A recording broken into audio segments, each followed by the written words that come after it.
Sahabat Kompas.com, sejumlah pihak yang diduga menjadi korban ingkar janji alias wan prestasi menuntut jamaah Nur Khotib Mansur alias Ustaz Yusuf Mansur. Sebanyak 12 orang menuntut Yusuf Mansur untuk membayar kerugian hingga 785,36 juta rupiah atas dana investasi uang patungan usaha hotel serta apartemen haji dan umroh. Salah satu korban adalah Lilik Herlina, warga Boyolali, Jawa Tengah. Ia menceritakan telah menghabiskan uangnya dari dana PHK miliknya sebesar 12 juta rupiah untuk investasi tersebut. Saya transfer waktu itu antara bulan Mei sama bulan Juni tahun 2013. Itu jujur ya Mbak ya, itu dari uang PHK saya. Saya kan kerja terus saya mengundurkan diri, akhirnya saya mikir saya sudah tua, saya juga pengen punya usaha. Nah tapi karena saya nggak tahu harus usaha seperti apa, ada tawaran seperti itu, akhirnya saya ambil. Saya transfer 12 juta cash langsung. Saya datang ke kantornya di Ketapang yang lokasinya itu kecil sekali di pojok. Saya datang ke sono ngisi data, terus habis itu suruh transfer. Saya transfer. Setelah transfer, bukti transfernya itu disuruh moto, waktu itu pakai BBM, belum ada WA. Setelah itu sudah difoto, saya kasihkan. Tak lama setelah mentransfer uang 12 juta rupiah, Lilik mendapatkan sertifikat yang menjanjikan keuntungan sebesar 8% per tahun. Namun setelah menanti bertahun-tahun, Lilik tak pernah menuai keuntungan yang dijanjikan. Akhirnya pada 2015, Lilik meminta uangnya dikembalikan. Uang investasi Lilik baru dikembalikan secara bertahap sejak 2020, hampir 8 tahun setelah ia berinvestasi.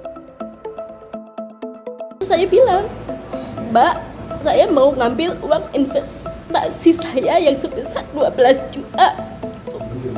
Sudah gitu, kata mbaknya itu, nggak bisa Bu. Oh nggak bisa, kenapa? Ini uang Ibu bisa cair kalau ada yang mau beli sahamnya Ibu, gitu. Nah, terus padahal saya butuh duit, terus kata dia nggak bisa Bu, tapi kata Pak Ustadz katanya bisa, kapanpun mau diambil bisa, asal datang dan bawa bukti. Nggak bisa Bu, kata dia gitu. Karena ada hak-hak yang belum diterima, Lilik bersama 11 investor lainnya melayangkan gugatan perdata terhadap Yusuf Mansur DKK di Pengadilan Negeri Tangerang. Yusuf Mansur yang diwakili kuasa hukumnya mengikuti sidang perdana di Pengadilan Negeri Tangerang pada Kamis 6 Januari 2022. Namun belakangan Yusuf menyampaikan bahwa ia senang ketika kasus ini dibawa ke ranah hukum agar tidak terjadi lagi perdebatan di media sosial. Menurutnya, investasi yang digugat itu sebenarnya sudah berhasil secara visi dan misi keumatan.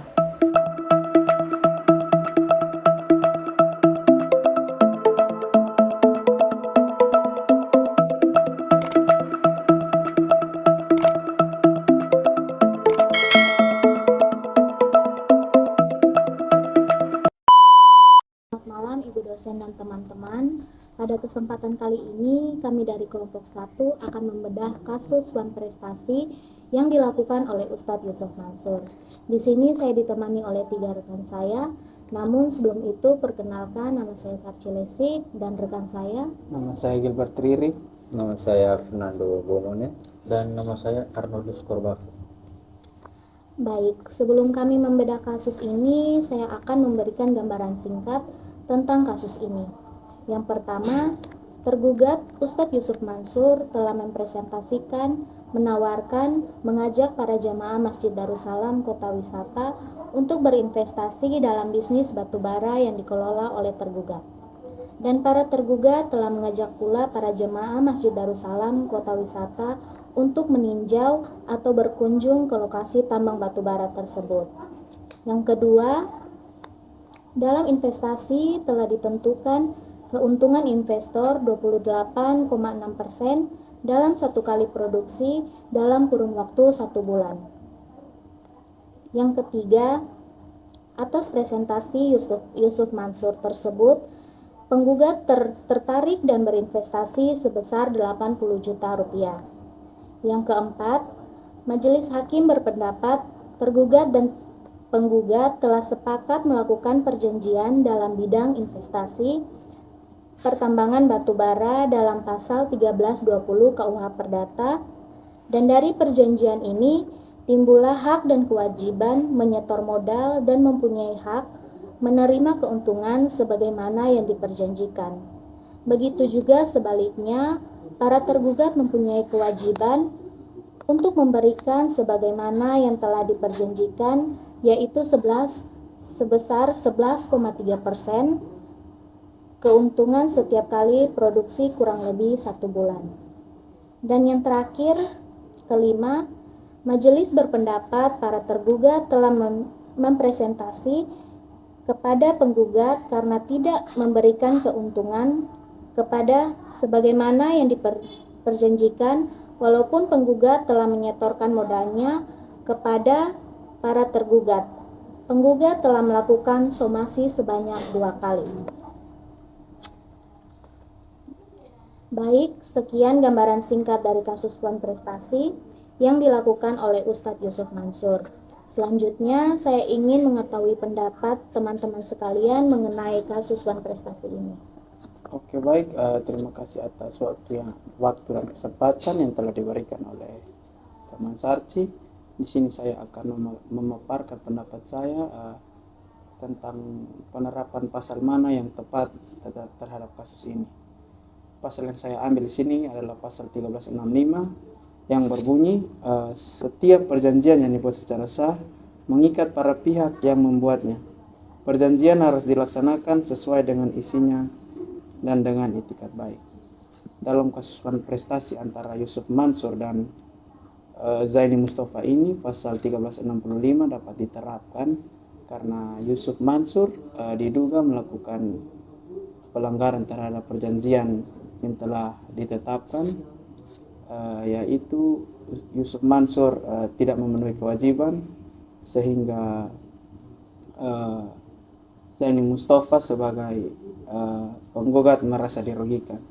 Saya di sini telah mencatat ada beberapa cara penerapan pasal 1365 KUH Perdata pada kasus ini. Yang pertama, Zaini Mustafa mengajukan gugatan terhadap Yusuf Mansur karena dianggap telah melakukan Wan Prestasi dalam bisnis batubara yang dijalankan oleh PT Partner Adi Perkasa, di mana Yusuf Mansur menjabat sebagai presiden komisaris. Yang kedua, Pengadilan Negeri Jakarta Selatan memenangkan gugatan Zaini Mustafa dan memerintahkan Yusuf Mansur untuk membayar ganti rugi sebesar 1,2 miliar rupiah. Yang ketiga, dalam putusannya, pengadilan menyatakan bahwa Yusuf Mansur ingkar janji dalam bisnis batubara dan melanggar pasal 1365 KUH Perdata. Yang keempat, pasal 1365 KUH Perdata diterapkan karena Yusuf Mansur dianggap telah melanggar perjanjian yang dibuat dengan Zaini Mustafa dalam bisnis batubara. Yusuf Mansur dianggap tidak memenuhi kewajiban yang telah disepakati dalam perjanjian tersebut, sehingga menyebabkan kerugian pada Zaini Mustafa.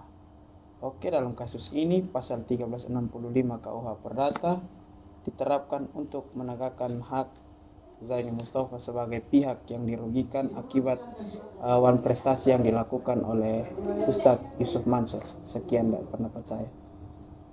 Oke.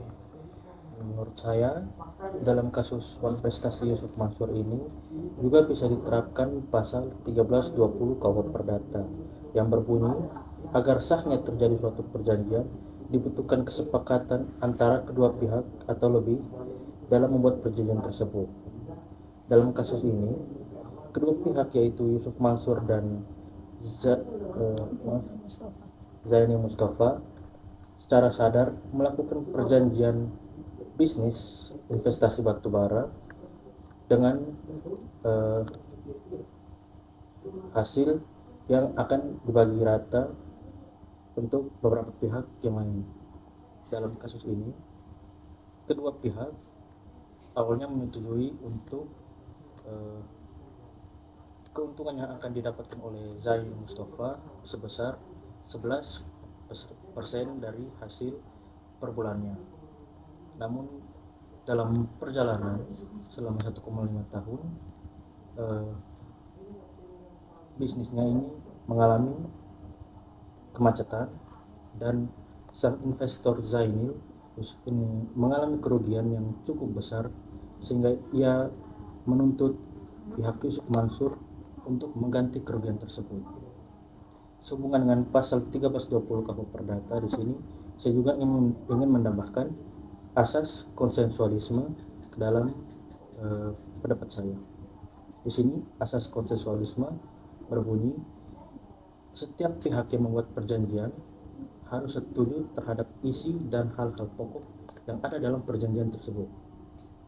Di sini pada saat awal pembuatan perjanjian, pihak Yusuf Mansur dan Zainil sama-sama sepakat terhadap hasil yang akan mereka dapatkan dari bisnis investasi batubara tersebut.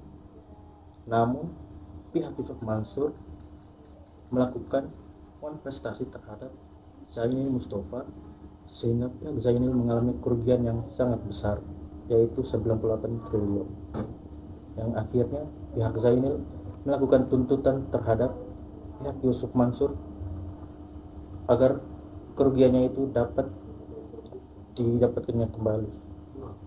Sekian dari pendapat saya.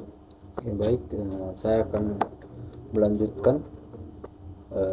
Menurut pendapat saya sendiri, untuk kasus wan prestasi yang telah dilakukan oleh Ustadz Yusuf Mansur ini bisa juga dikenai pasal 1338 KUH Perdata yang berbunyi setiap perjanjian yang telah disepakati berlaku bagi undang-undang bagi mereka yang telah membuatnya. Di sini perjanjian yang telah dibuat oleh Yusuf Mansur dan Zaini Mustafa telah disepakati secara bersama dan secara sadar.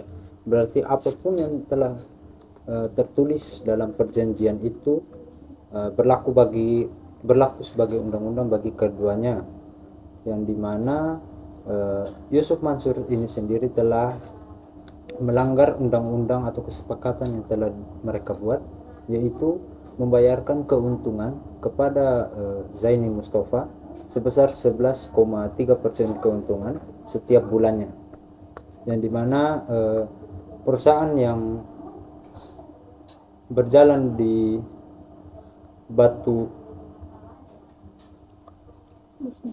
bisnis batubara itu mengalami kemacetan sehingga selama 1,5 tahun lamanya keuntungan yang harusnya didapatkan oleh Zaini Mustafa itu tidak didapatkan sepeser pun. Jadi menurut saya Zaini Mustafa itu sendiri berhak menggugat ini Ustadz Yusuf Mansur ke pihak yang berwajib karena telah melakukan wan prestasi yang dimana investasi terhadap batubaranya itu terbilang harga yang cukup besar, yaitu sebesar 80 juta, yang dimana keuntungannya per bulannya itu 11,3%. Mungkin sekian yang bisa saya sampaikan. Terima kasih. Baik, terima kasih untuk pendapat teman-teman sekalian. Jadi kesimpulan dari kelompok kami dari kasus ini adalah tergugat terbukti bersalah telah melakukan wan prestasi dan melanggar pasal 1365 dan 1320 KUH Perdata, yang dimana telah merugikan penggugat yaitu Zaini Mustafa. Dan untuk solusi dalam kasus ini, putusan yang diberikan pengadilan adalah Zaini Mustafa memenangkan gugatan dan Ustadz Yusuf Mansur harus membayar kerugian sebesar 1,2 miliar rupiah. Sekian dari kelompok kami, terima kasih.